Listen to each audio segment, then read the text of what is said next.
This is when he got inducted into the Mississippi Hall of Fame. When you walk into Lucille McNair's memory room, it's hard not to be overwhelmed with the accomplishments of her sons, especially the one known as Steve Air McNair, a legacy she says began when Steve was a young boy, following in the footsteps of his older brother Fred. I always tell the young children, I say, I'm not bragging on him, but you can do what Steve McNair did.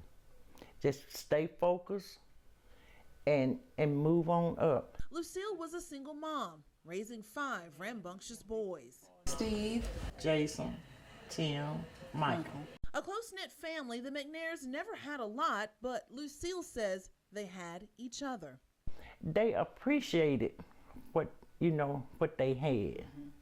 And so they never complained about other children having this, and they didn't have that. They never complained. She worked nights and had no idea that her sons, against her wishes, were making a name for themselves on the football field. They were slipping playing football on the Pee Wee team.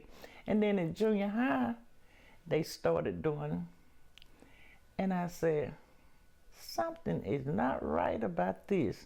Oldest son Fred McNair was the first star to emerge. In fact, he was the first to wear the number 9 jersey that his younger brother would eventually make famous. If you put them out there, to throw passes, they look the same. wow. But Fred will pick you apart just standing in the pocket. But Steve, his feet he just moved. But Lucille was more concerned with them moving in the classroom.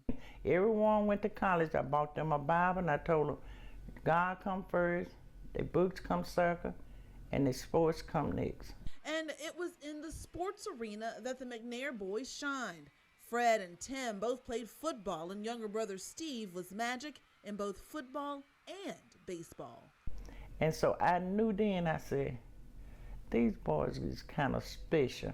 But I had it in my mind, but I didn't tell nobody.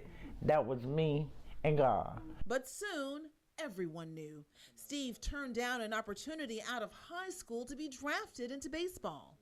He said, Mama, he said, we need the money. I said, look, your education is more important.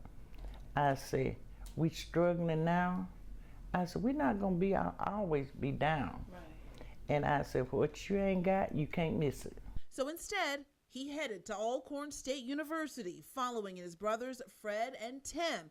And on the gridiron, he was magic. Look at McNair, obey tacklers, spinning.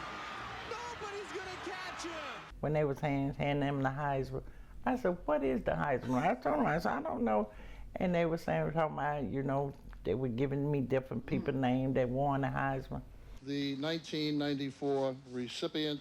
He didn't win the Heisman, but was taken 3rd in the NFL draft, heading to Houston to become an Oiler and eventually a Tennessee Titan. Called a warrior on the field, McNair often played through bruises, concussions, and other fairly serious injuries. He said, but they need me. And he said, I'm not going to let them down. And so he would sacrifice his body, to try to help his team and his teammate. So once you come back 5 steps. And that's not all. Generous to a fault, Lucille says Steve gave freely of his time, his talents, and his money. He said, they ain't got nothing. He said, I know how it is when you ain't got nothing. He said, and I never believed that I was going to be in this position to help other people. But he was, and he did.